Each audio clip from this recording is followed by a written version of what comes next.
before we begin, it'd be nice to go over just a few more things that maybe we haven't thought about in a while, similar to how we did this last class. The first thing we want to go over is mad spam. Remember, these are our exponent rules. Basically, if you are multiplying bases, what do you do with the exponents? Add them. If you are dividing bases, what do you do with the exponents? Wait, divide means? Okay, and then if we have a power raised to a power, what do we do with those exponents? What does the M stand for? Multiply. Now again, these things are for the exponents. Regular numbers, you do regular things. So when it says multiply, you multiply. When it says divide, you divide. When it has power to a power, you put it to a power. But the exponents have different rules. So just as a quick review here, if we were doing the MA part of mad spam, the problem would look something like this. 2x times 3x squared times x. Well, we are going to just straight up multiply the big numbers like normal. 2 times 3 is 6. And we are going to add up the tiny numbers. We're going to add up the exponents. What's the total number of exponents there? A couple of them are invisible, so don't forget about them. 4. It's 4 because we have 1 plus 2 plus 1, which is 4. So we've multiplied the big numbers. We've added the exponents. Yes, do we remember doing this? Cool. Thank you for nodding your heads. For the second rule, which is divide, subtract, again, the big numbers we're just going to divide. So we would do 6 divided by 9, which is going to continue to give you a fraction. Which fraction does that reduce to? 6 divided by 9. What are 6 and 9 both divisible by? 3. So 6 divided by 3 is, and 9 divided by 3 is, so it reduces to 2/3. And then we go ahead and subtract the exponents. What is 3 divided, not divided by, what is 3 minus 5?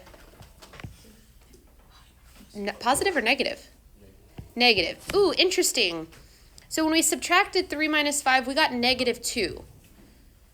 But I don't like the way that looks. Do I ever leave negative exponents? What do I do with those? Do y'all remember? Where do I move it?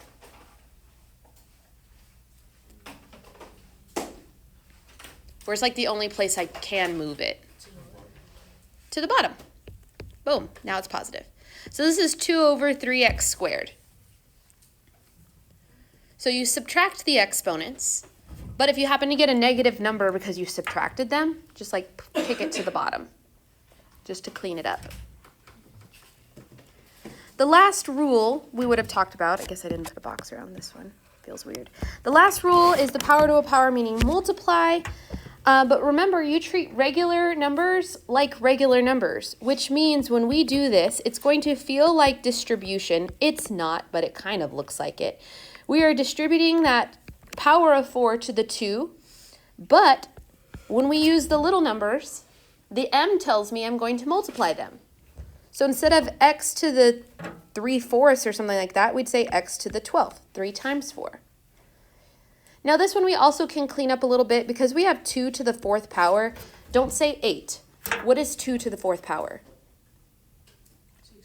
16. 2 times 2 times 2 times 2 is 16.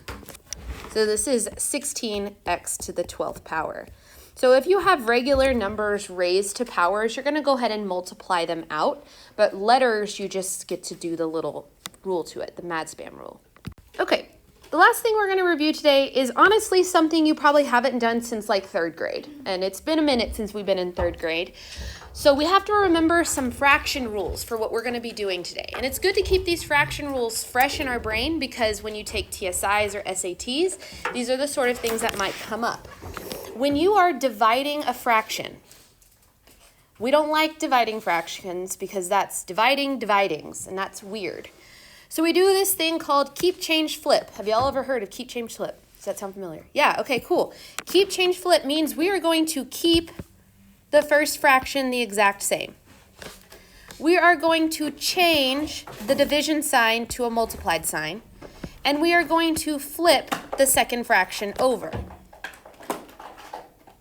Okay, let's do that. So in this example, we want to keep 4/3. We want to change the divide to a multiply, and I'm going to use the little dot to show multiplication, not an x, because x's are variables. Please don't use that anymore. And then I'm going to flip 2/5 so that it says 5/2. Keep, change, flip. It's KFC but misspelled. Keep, change, flip. After this, it's just a multiplying problem. And multiplying problems are significantly easier because all you have to do in a multiply problem is top times top and bottom times bottom. What is 4 times 5? 20. And what is 3 times 2? 6. So we have 20/6, which if we reduce that becomes 10/3. So this fraction, or this problem, this arithmetic, 4/3 divided by 2/5 is 10/3. Now here's something weird. And this is a little bit extra, so I just want you to listen really. I don't like this symbol.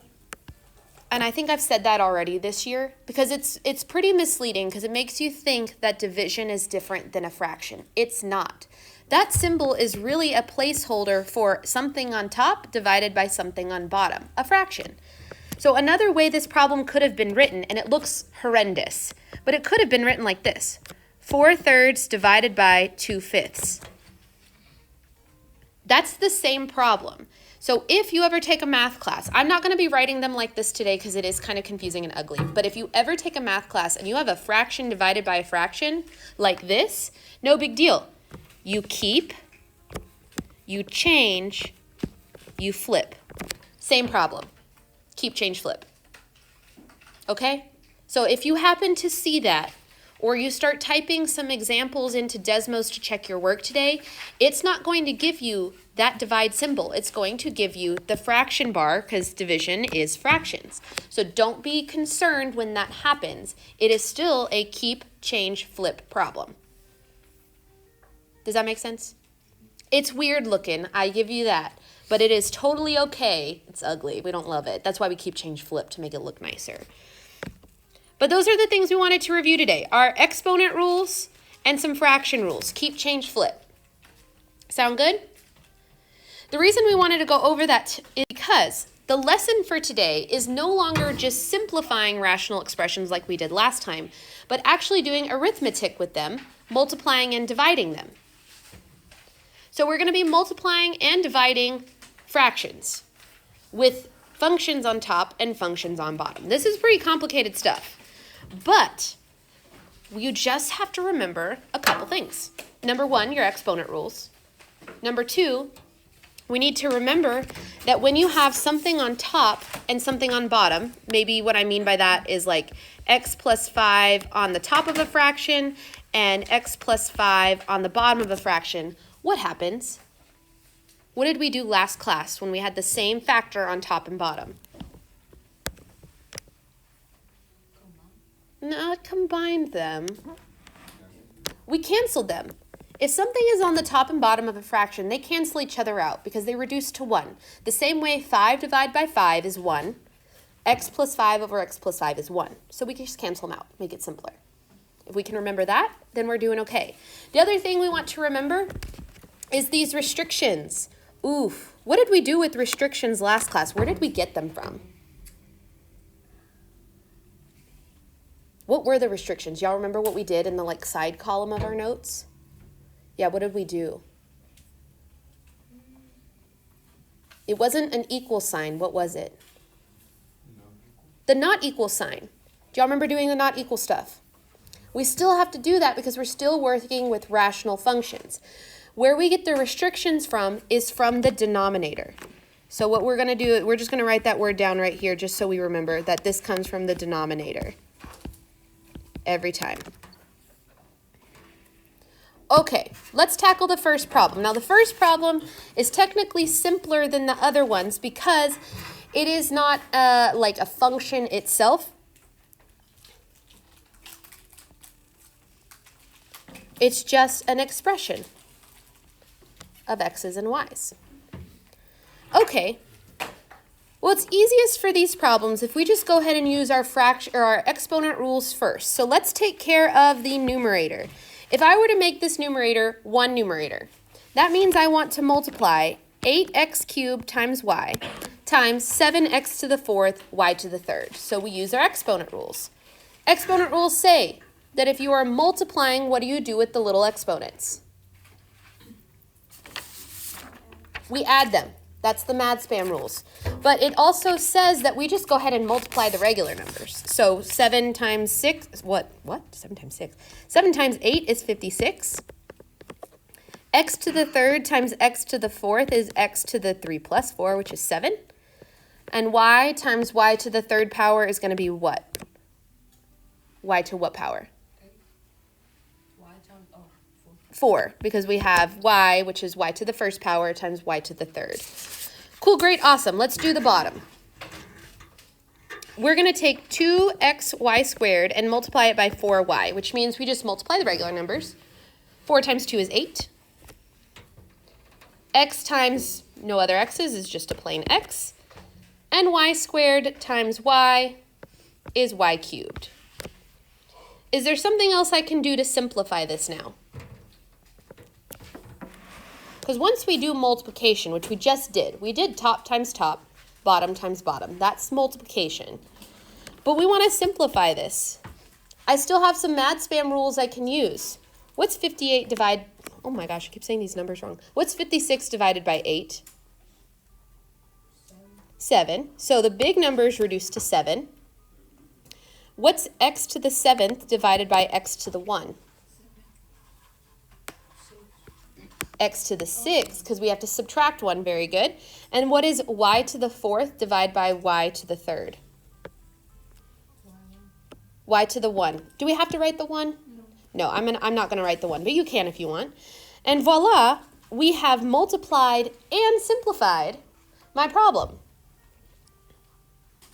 The only problem is we have to continue to use the idea of restrictions, which means I go from the original multiplication problem, the multiplication problem on my paper, and I'm going to highlight the denominators. If you have a highlighter or want to grab a highlighter real fast, we're going to be highlighting our denominators in the multiplication problems all day. Because any letter or any factor that is in your denominator cannot be 0. In this problem, there are no factors. There's no like, I drew the parentheses in there. There's no like x plus something, x plus something. There's just letters. What letters are in my denominator? Y and x. Neither of those can be equal to 0. So we come over to our restrictions and we say, okay, x cannot be 0 and y cannot be 0. So in your problem, for this particular part, it has 3 parts to the answer. You have the simplified expression. Oh my gosh, words. Simplified expression and the 2 restrictions. You can have up to like 6, 7, 8 restrictions depending on how crazy your formula is. This one we have 2. Any letter or any factor in the original multiplication denominator is a restriction. So what we did on this problem is we used our mad spam rules to simplify after we multiplied top times top, bottom times bottom. And then we just included our restrictions. Pretty simple, right? Okay, cool. I'm going to kick it up a notch because I think we get the easy ones. On problem number 2, we are back to having expressions or rational expressions on top and bottom for both fractions that we are multiplying. What can you tell me about this expression right here? The one I've highlighted in blue. It's x squared. Oof. When it's in the x squared form and not in the parentheses form, we have to factor it. We just did a whole Kahoot over this, so we should be more familiar with it. So in your head or with an X puzzle, let's go ahead and let's factor that blue part. We'd put negative 27 on top, 6 on bottom, and 1s underneath. The numbers that multiply to 27 are 1 times 27 and 3 times 9. Is there a way I can subtract these numbers and get positive 6? 9 minus 3. So I need a positive 9 and a negative 3, right? Boom. Negative 3, positive 9. So that means I can rewrite this problem And I'm going to add parentheses because I think it's helpful when we see the parentheses. The first parentheses is x plus 1 over x plus 9. I did nothing to change that very first fraction besides add parentheses for clarity. The second one, however, has the new factored version, x minus 3, x plus 9 over x plus 1. Feels like we've done a lot, but if we think about the fact that we can cross out things that are on top and bottom for multiplication problems, bless you, we can pretend in a multiplication problem that this is one giant parentheses. What? Oh my gosh, I keep saying the wrong words. One giant fraction bar. What now, when I make it one giant fraction bar, is on top and bottom?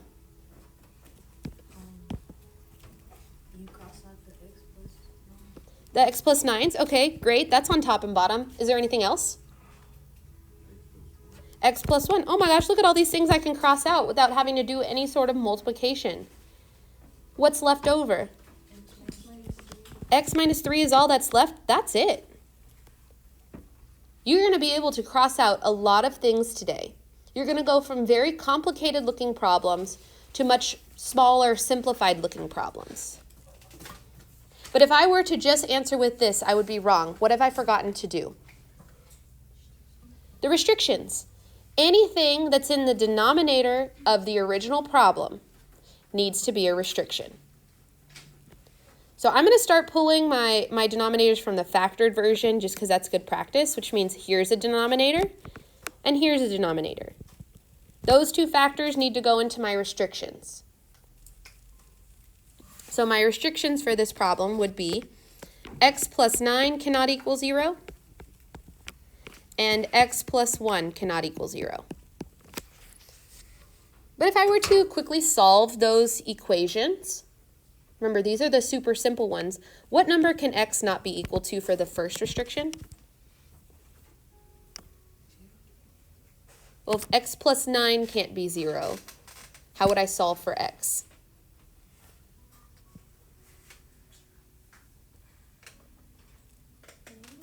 Negative 9. We just subtract 9 to both sides. 0 minus 9 is negative 9. It's always the opposite sign. And if it's always the opposite sign, what number can x not be for the second restriction? Negative 1. Because it's positive 1 in the equation, so the solution is the opposite. Do we write the negative ones?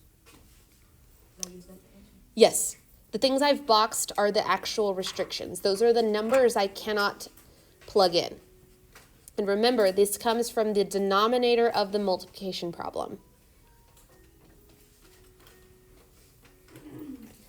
So this is what your problems today are really going to look like. You're going to be given a multiplication problem like number 2. More of them are going to look like this than the first problem.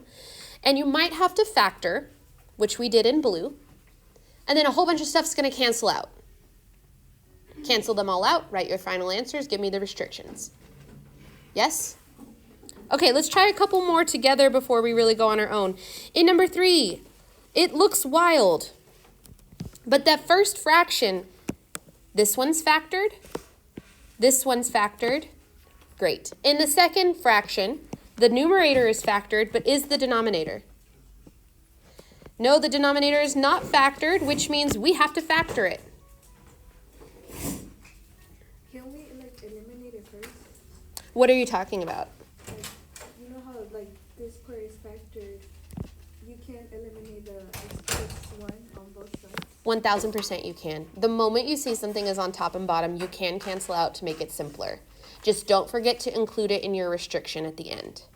So you can either cancel first the things you see or factor everything first, then cancel.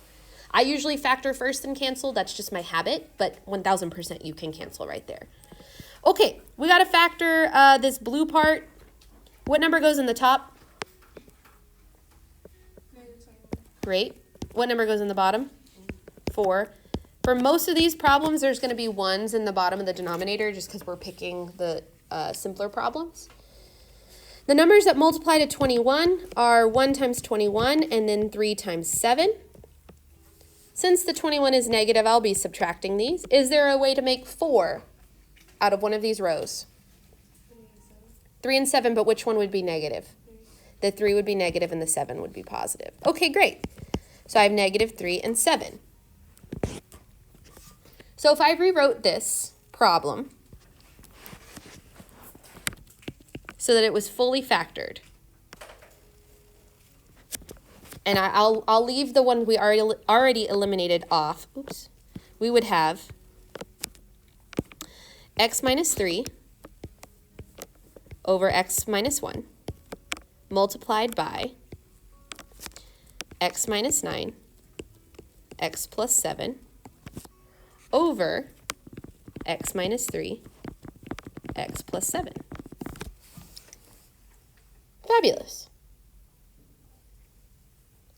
What do you notice now? We can cross out x plus 7. Great, that's on top and bottom. And remember that since multiplying fractions is top times top, bottom times bottom, you can just pretend like this is one giant fraction bar, in which case, what else cancels out?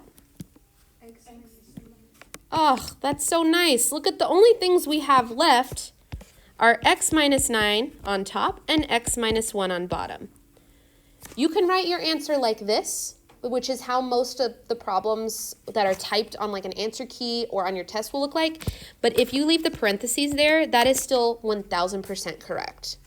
I do not care if you leave the parentheses or not. I am not going to be leaving my parentheses there because that's my habit, but it is not wrong if you leave parentheses there. Okay? Now, of course, I'm not finished until I finish the restrictions. Anything that was in the original denominators of the multiplication problem is going to need to be a restriction, which means these are going to be a restriction, and the factors of the blue equation are going to be a restriction. This is when it might be helpful not to cancel it first, because then it's all in the same like problem. But the original denominators, all 4 of those little factors are restrictions. So we're going to have 4 different equations in my restriction zone. Those 4 equations are x minus 1 cannot be equal to 0. And if we solve that really quickly, what can x not be equal to? Positive 1. My second restriction is the second parenthesis, the first thing we canceled out. X plus 1 cannot equal 0, which means x cannot be what number? Negative 1. The third highlighted restriction is x minus 3 cannot be equal to 0, which means x cannot be equal to what number? Positive 3. And then the very last restriction, yes, there's 4 of them because there was 4 factors in my original denominator, is x plus 7 cannot equal 0, which means x cannot equal negative 7. Fabulous. So all 4 of those things that are boxed on this page, the new simplified expression and the 4 restrictions are part of your answer. If you were to graph these, just to connect it to one of our other lessons, if you were to graph these functions, you would have vertical asymptotes. Remember those lines that the graph gets close to and like cuts it in half or whatever? You'd have vertical asymptotes and or holes at all of these numbers in the graph, which is very interesting, and if you ever take pre-cal, we'll discuss that more. Can we keep going? Great. Example 3 on the inside. Example 3, kind of a hot mess. Are any of these things factored? Uh-oh, we got to factor everything. Well, technically, the bottom, this one, that one's technically factored because it's just chilling by itself. But every other part of this, we're going to have to factor. So I'm going to set mine up with multiple highlighting colors. If you just want to draw some arrows, that's fine. We will have to factor the top of the first fraction, the bottom of the first fraction, and the top of the third. We're going to have to factor all 3 of those. Yay, factoring! We love it! Now this first one, the stuff I've highlighted in blue, if I write that down, yes, it's a quadratic, but there's only 2 terms. And when there's only two things instead of three, I'm just going to look for a GCF. What do both the first term and the second term have in common? 3 and what letter? An x. Great. If I take out 3x, it's like I'm dividing it away. 3 divided by 3 is 1. X squared divided by x is just x. Then I subtract and then divide again. So you gotta do the x chart for that one? Not for this one. When it's just two terms, unless it's specifically difference of two squares, and like they don't have a GCF, then you just look for a GCF when there's two things, because most likely that's what it is. And voila, we've factored the first one. I'm going to scoot down my page. And we're going to factor the green one, which was the bottom equation. In the bottom equation, we would have -5 on top of my x puzzle, 4 on the bottom, and 1's underneath.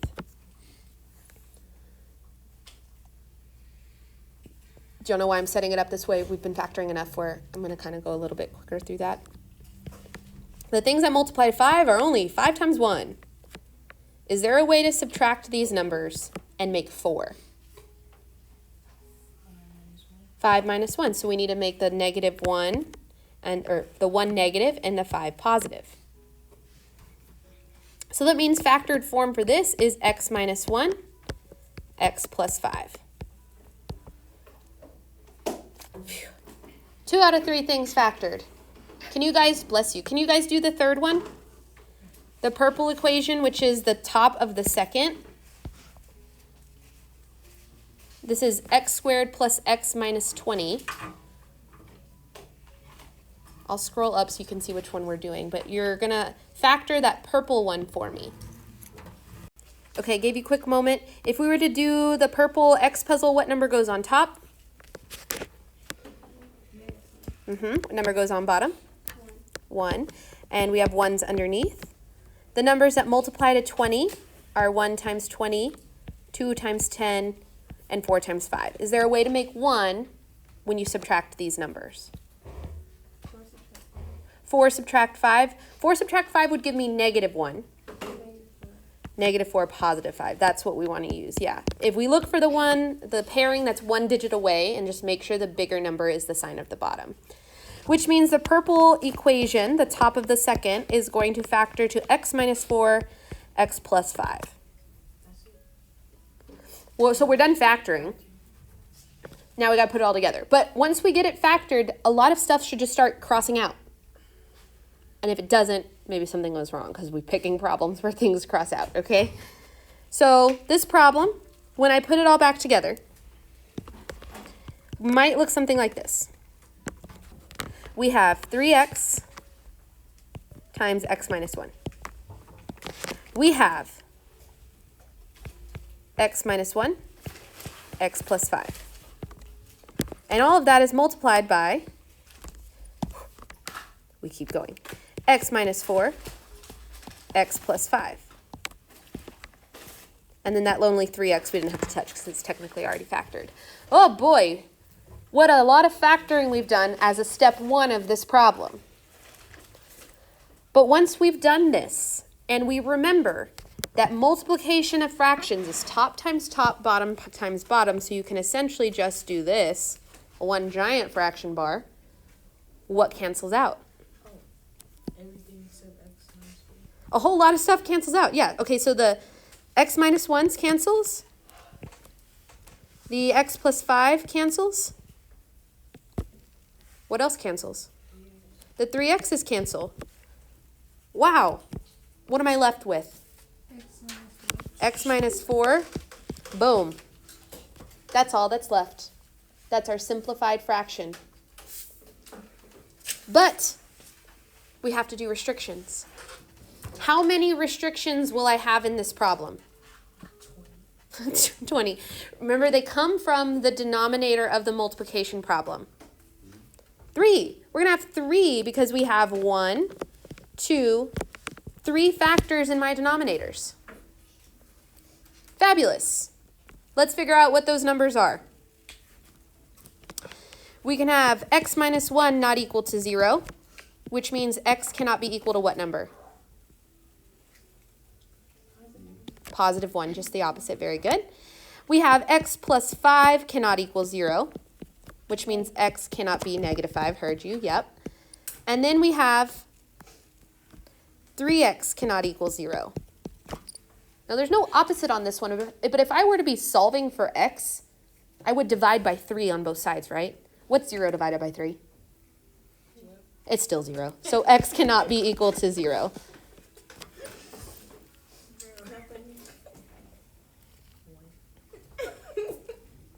So wow, what a doozy that problem was. Some of them will be like that, where you're going to have to factor significantly to be able to find things that cancel. But things should cancel because we picked problems specifically that cancel and end up looking kind of pretty, okay? How do we feel about multiplying? I know the factoring can be tough, but once we get to the part where we're canceling, do we understand how to cancel and how to do the restrictions? Fabulous. The last thing we're doing today, and the reason we went over this in the little warm-up paper, is we're also going to be finding quotients. Quotients is the fancy name for the answer to a division problem. So we're actually going to be doing a division problem. Woo! What were the rules we went over, 3 letters, at the beginning of class for dividing fractions? Keep, change, flip. Okay, those rules still apply. So we are going to keep the first thing. Change nothing about it. I kept the first one. I changed the division sign to a what? Multiplication sign. And then I flip the second fraction, which means the original denominator becomes the numerator, x plus 9, x minus 8. And the original numerator becomes the denominator, x plus 9, x minus 1. Don't touch the signs. All you do is keep the first one, change the sign, flip the second fraction. Don't do anything else. It's the same thing we did with just like the numbers 4/3 and 5/2, or 2/5 at the beginning of class. Keep, change, flip. Didn't change anything about it. We just keep, change, and flip. Great. Oh, looky here. It is now a giant multiplication problem, which we did just a second ago. What do you notice? Oh, I see everybody marking them off already. What do you notice is on top and bottoms here? X plus 9. X plus 9. Okay, x plus 9. What else? X plus 5. X plus 5s. Anything else? X minus 8. Yeah, they're on the outer edge of the problem, but if it's one giant fraction bar, tops and bottoms cancel out. Great, what am I left with? X minus 3 and x minus 1, which is the simplified fraction. We just divided some ugly looking fractions. We kept, we changed, we flipped. Then it's just the same kind of problem. However, we still have to do restrictions. So the restriction rule is the same. And I need you to make sure you hear me on this because this is a little bit confusing. When we've been doing the multiplication problems, we were highlighting the original printed on the paper problem. But I had been saying you're taking the restrictions from the multiplication problem. You are still taking the restrictions only from the multiplication problem, not the division problem. So from the flip, very good. So I like to highlight the parts when I'm done. Ooh, come on, highlighter. Keep, change, and flip. Those are the numbers that go in my restriction. Not the original division problem, but always from the multiplication problem. The first problems we're doing, the problem printed on the paper was multiplication, so yeah, we highlighted those. But in a division problem, you do the flip, which means my restrictions for this problem are x minus 8 cannot equal 0, which means x cannot equal what? Positive 8. Positive 8. My second one is x plus 5 cannot equal 0, which means x cannot equal negative 5. Oop, not equal. My third restriction is x plus 9 cannot equal 0, which means x cannot equal negative 9. Oop, wrote too big. And my last restriction is x minus 1 cannot equal 0, which really means x cannot equal 1. Yuli was going to go, but then you can go.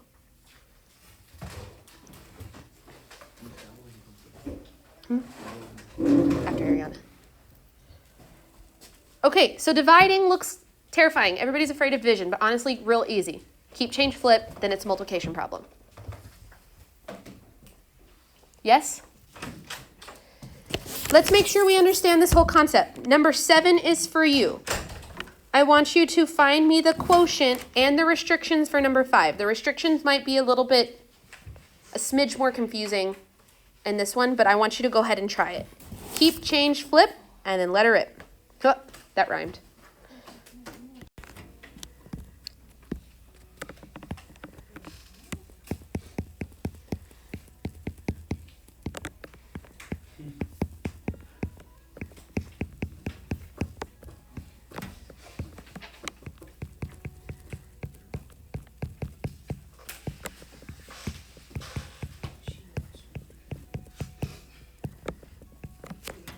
Okay, so far all I've done on the screen is keep, change, flip. Did we get that far? Here's where I'm expecting you to have had questions. When you do top times top, bottom times bottom, essentially making it one giant fraction bar, what cancels out? X minus 5. Great. What else? X plus 1. Amazing. Anything else? No, right? There's nothing else on top and bottom that's exactly the same. Okay, no big deal. Your answer is going to look like this. X minus 3x plus 4 over 2x minus 1, 2x plus 1. It's okay to have multiple factors still left at the end. If nothing cancels out, then something probably happened and you did it wrong because, again, we're picking problems where this happens specifically. But if you still have 2 factors on top or 2 factors on bottom or 2 factors in both, that's okay. The only thing is you still have to include all of the denominators from the multiplication problem in your restrictions. So how many restrictions would I have in this problem?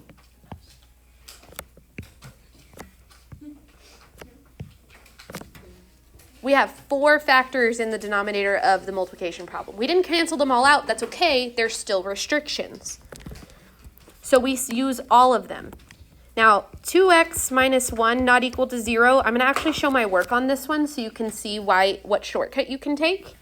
If you were to solve for x, you'd add 1 to both sides, and you'd get 2x not equal to positive 1. Is x isolated yet? No. So what do I need to divide both sides by? 2. So really, we get that x cannot be equal to 1/2.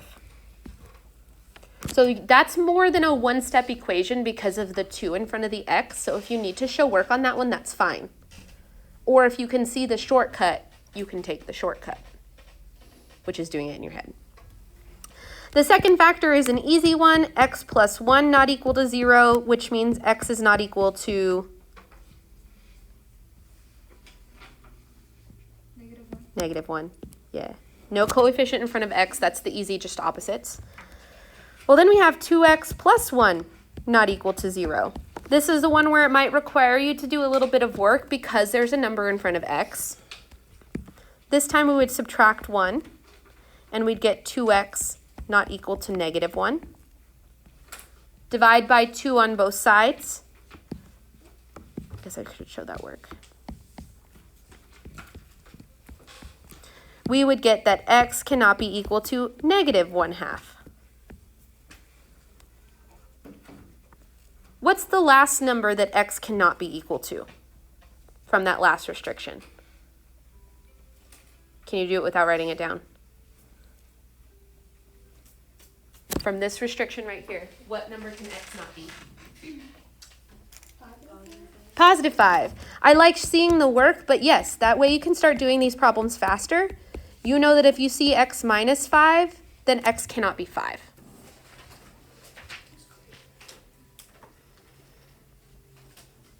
Very nice. How do we feel about this? Okay? So what we're going to do, a little bit different than normal, your homework is not online at all. It's not on Desmo, it's not on Big Ideas. It's on this piece of paper that I'm about to hand out to you.